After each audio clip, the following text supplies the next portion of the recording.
Hi guys, I'm Lauren and this is the story you're reading. For the longest time I was unsure if I should share this with you guys. You see, there's a tragedy involved in my story that is too close to my heart. Just talking or writing about it still suits me a lot. But over time I got the courage to share my experiences and tell you how I saw my mother-in-law, Jessica, get her karma. To start off, I must tell you what went wrong in my life. I had the perfect marriage and the perfect life, but God had other plans for me. After spending 8 years with my husband Liam, he tragically passed away after a fatal accident. Words can't express how broken I was and how much I still miss him. He was the best man I have ever met, and I'm honored to have been his wife. Liam's passing had left me and his family in a broken condition. None of us expected him to pass away so soon.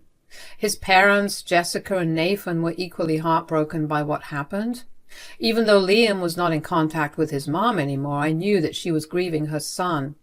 My husband had gone into contact with his mom after she repeatedly tried to control him and manipulate him.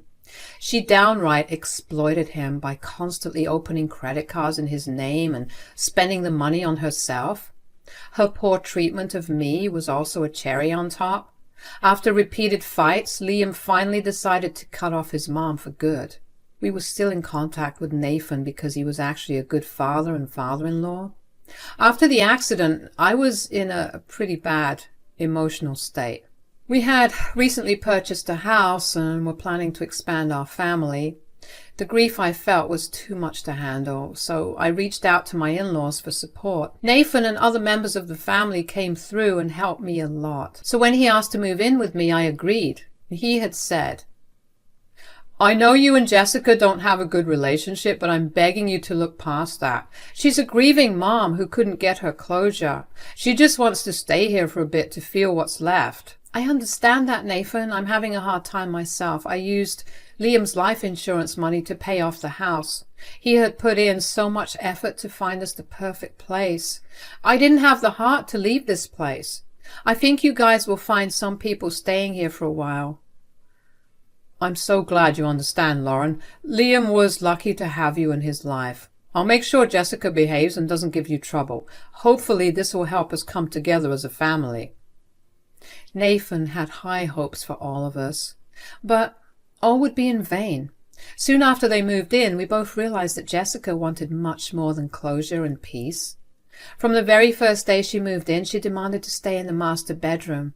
She said, "Why the hell do I have to stay in the guest room? This is my son's house. Now that he's gone, this is my house. I should not be in the guest room." "No, Jessica, this house has been left to me. Liam and I stayed in the master bedroom for 2 years. I won't be letting it go because your crazy demands." "You will do what I say. I know you used my son's life insurance money to buy this house. This house is completely my son's and I am entitled to it. I'm also entitled to whatever money is left with you after this house purchase." "What the hell is wrong with you, Jessica? Leave Lauren alone. You are not entitled to anything. Our son willed everything to Lauren and not you. You will take what you were given and stop being so greedy."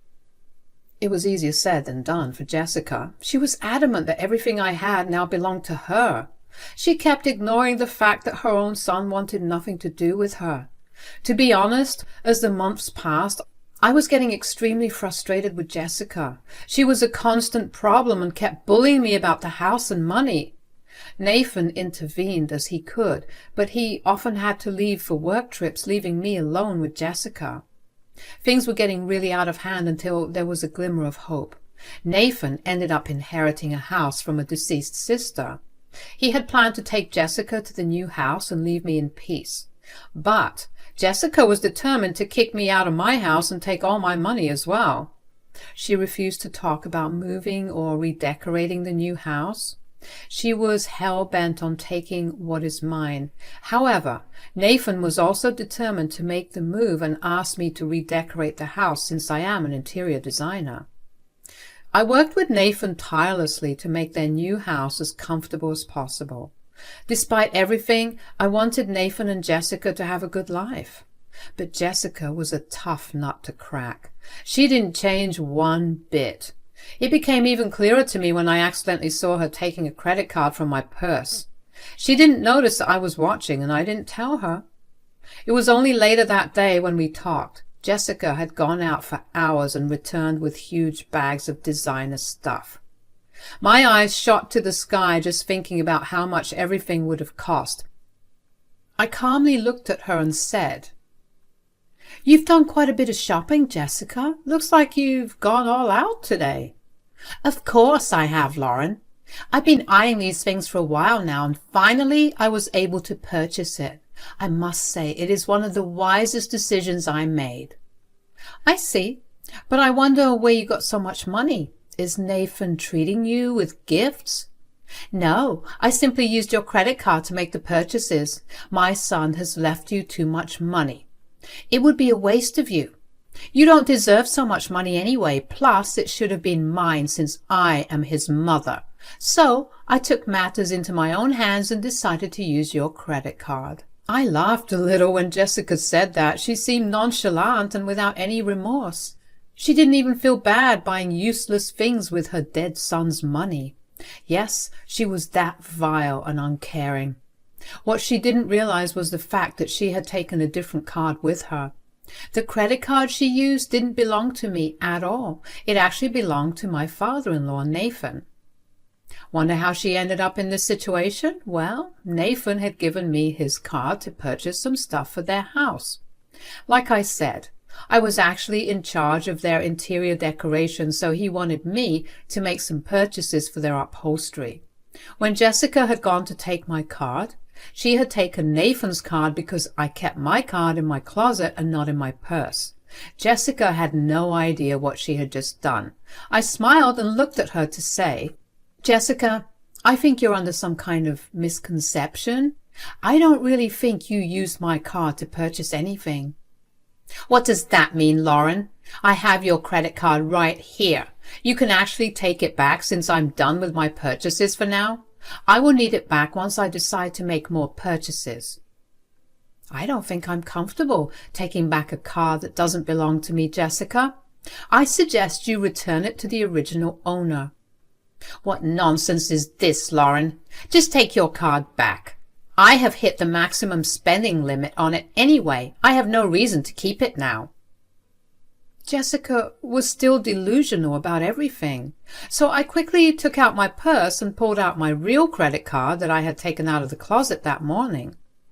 I held up the card to show her as proof and said, "As you can see, this is my credit card, Jessica, and my bank statements will show you that there are no pending charges on it since it hasn't been used." "That is impossible. I took this credit card out of your damn purse. I know it's yours. If it wasn't yours, whose credit card is it? This is very suspicious." "Actually, I know whose credit card you took out of my purse, Jessica, but I will let you figure it out yourself. After all, you did try to steal my money and have no remorse for it. I don't feel like helping you out anymore." Jessica huffed and put the card back in her purse. She went to her room and with her brand new stuff. I kept smiling at her the entire time, but I did feel a little sad. Not for her, though.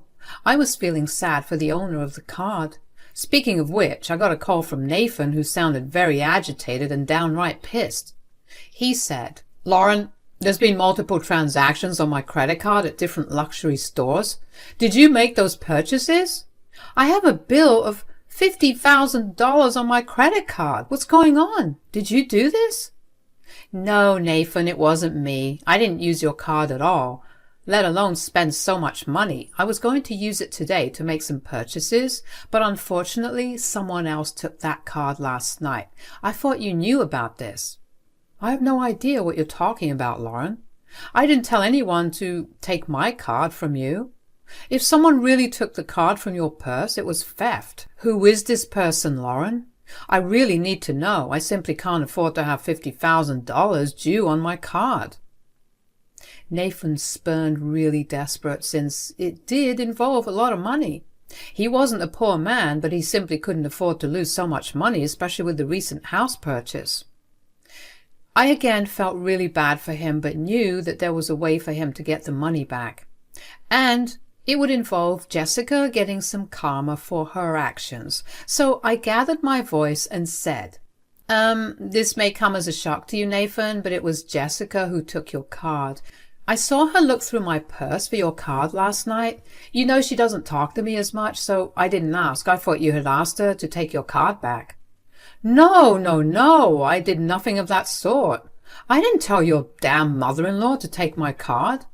Oh God, this is just insane. This is downright unbelievable. Jessica knows that I don't have that kind of money lying around. I understand that, Nathan.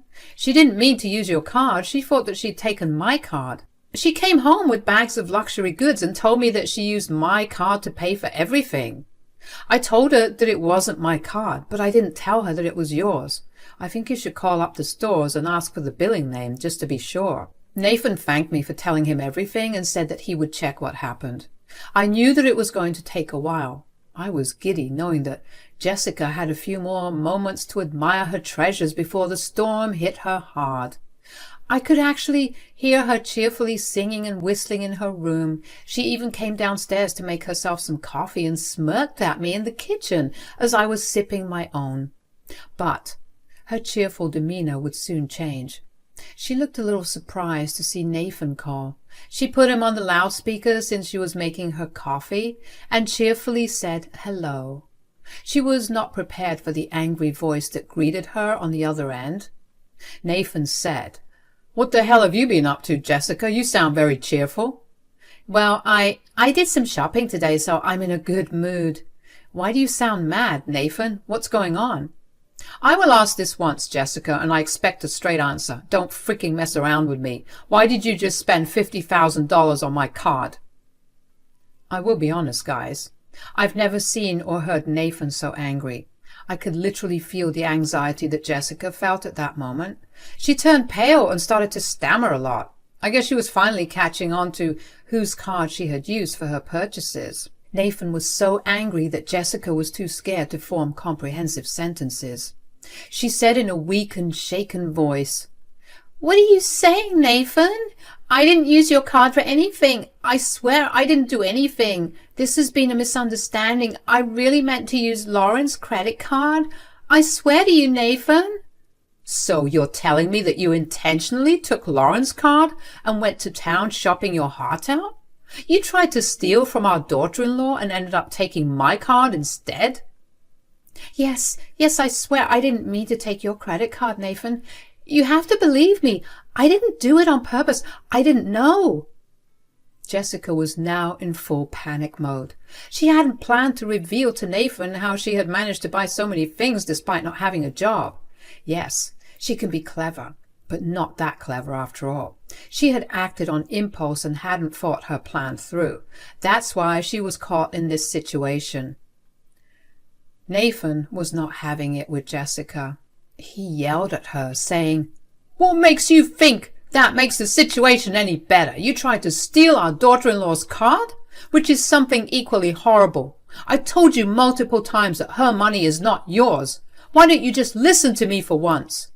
"Nathan, I'm so sorry. I really didn't mean to put us in trouble. Lauren has a lot of money that she doesn't need. I really thought it wouldn't be a big deal. Had I known it was your card, I wouldn't have done this." "Damn right, Jessica. You never should have done this. Do you even know how much money $50,000 is? You will land us in debt.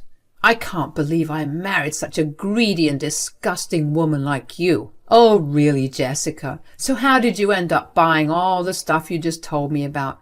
Whose money did you use?" "Well, I thought I just actually used Lauren's card to make those purchases. I swear I wouldn't take your card, Nathan. I don't even know how your card ended up with Lauren." "Lauren had my card because I freaking gave it to her. She was supposed to use it to get furnishings for our new house. I don't think that will happen anymore. We don't have any money left after I get rid of these credit card bills. What have you done, you stupid woman?" Jessica started to cry when Nathan kept yelling at her. She finally realized what a messed up thing she had done.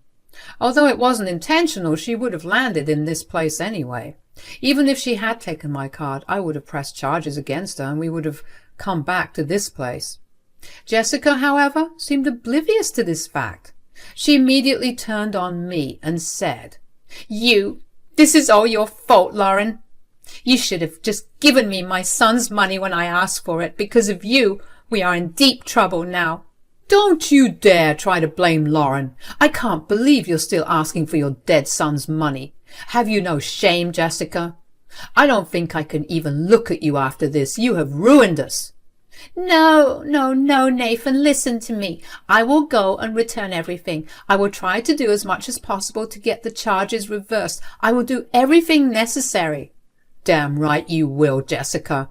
I want the charges on my credit card gone as soon as possible. Don't you dare harass Lauren about this, or God help me, Jessica. Nathan hung up on Jessica while she cried some more. She ran to her room and frantically gathered up her new stuff. I guess she was going to return everything that she had bought. Good for her, but I doubted it would help her in the long run. When she was leaving, I was sitting in the living room watching the drama. She gave me a nasty look and I said, "Ah, there you are, my dear mother-in-law, going to return your stuff back to where it belongs?" "You witch! This is not the end. Don't you dare think that things will end here." "Oh, no, this is just the beginning, Jessica. The beginning of your end. Now, you better hurry and return everything before Nathan calls again. Trust me, you don't want to upset your husband any more." Jessica again gave me a nasty look while she hurried out to return her items. She didn't talk to me when she returned. She looked pretty worn out and embarrassed. Returning expensive stuff to luxury brands can be a bit humiliating for people like us who can't exactly afford to buy them like peanuts. I decided to leave her be and enjoy my peace for a few days till my father-in-law returned. Thankfully, Jessica stayed away from me for the next few days. That weekend, Nathan came back home and went straight to the guest room. I had it ready for him since he had requested it the day before. I didn't tell Jessica because I really wanted to see her reaction.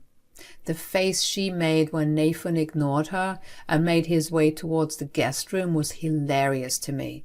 She looked down in shame and started to have tears in her eyes. Nathan, Jessica, and I sat down after dinner to discuss a few things.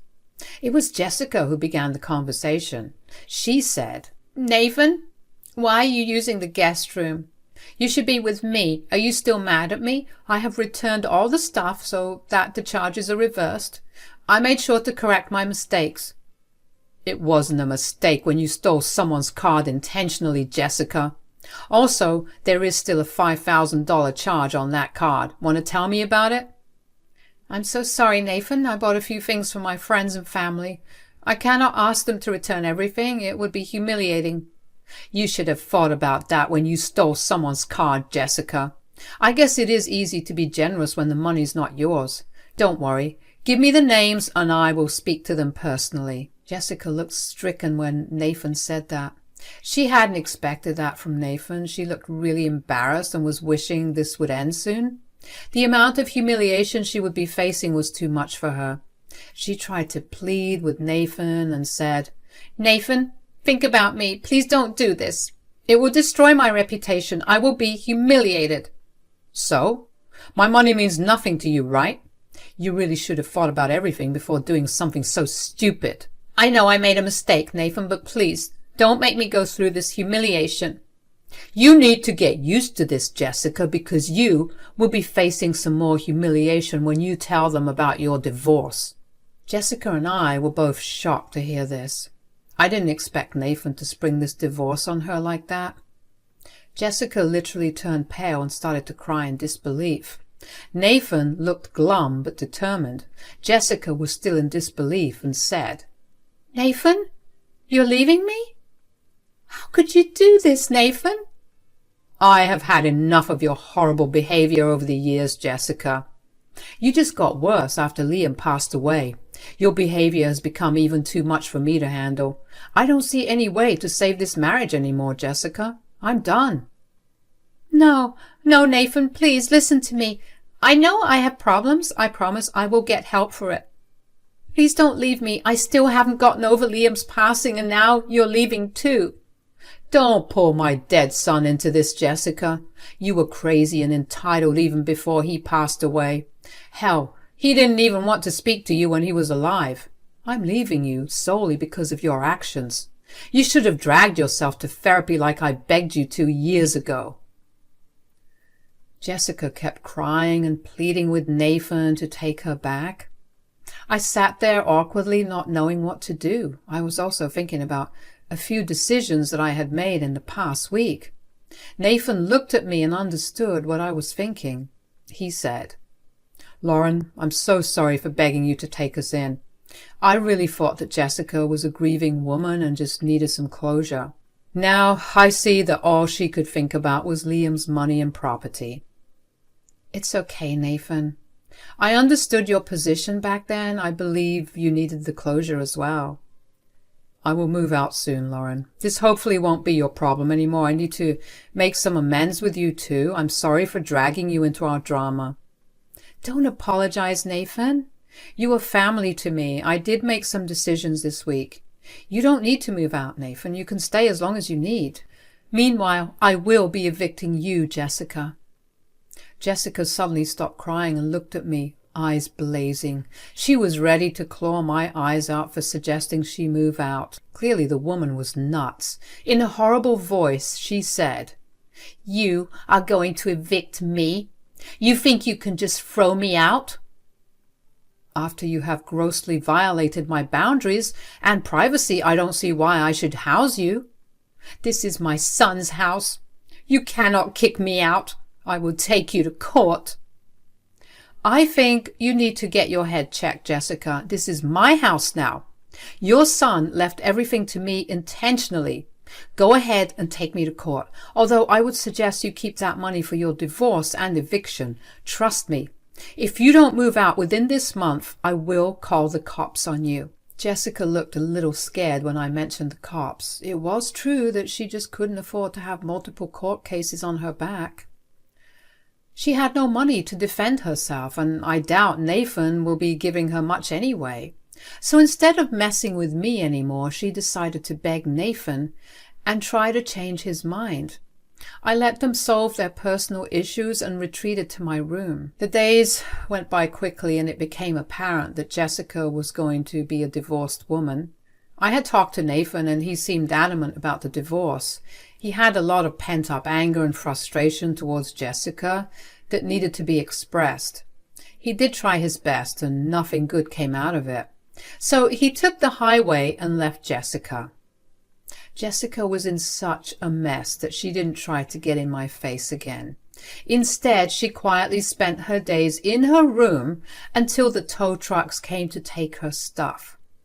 She left a little before the eviction notice would expire. By then, she knew that Nathan wouldn't take her back. Jessica and Nathan got divorced in 6 months. Nathan was desperate to get rid of her and cut her a fair deal in the divorce. Jessica didn't want to spend any more money on a lawyer and agreed to those terms. She knew that her days of comfort were over. She had moved in with her sister and gotten an entry-level job to support herself. She did get some alimony, but it wasn't enough for her upkeep. The worst blow was the fact that no one trusted her after she attempted to steal my money. Even her own family berated her for being so greedy and turned away from her. Only her sister helped her, but made it clear that she was still on her own. Due to her own greed and entitlement, Jessica lost all her family. As for me, I have finally come to peace with what happened. Nathan and I still meet up at times to grieve Liam at his grave. He is now living in the house that he had inherited. I won't say that things are perfect for him, but he is getting there. We are both recovering and have planned to cherish Liam's memories till the end of her life. Jessica can now only pray that her son forgives her in the afterlife.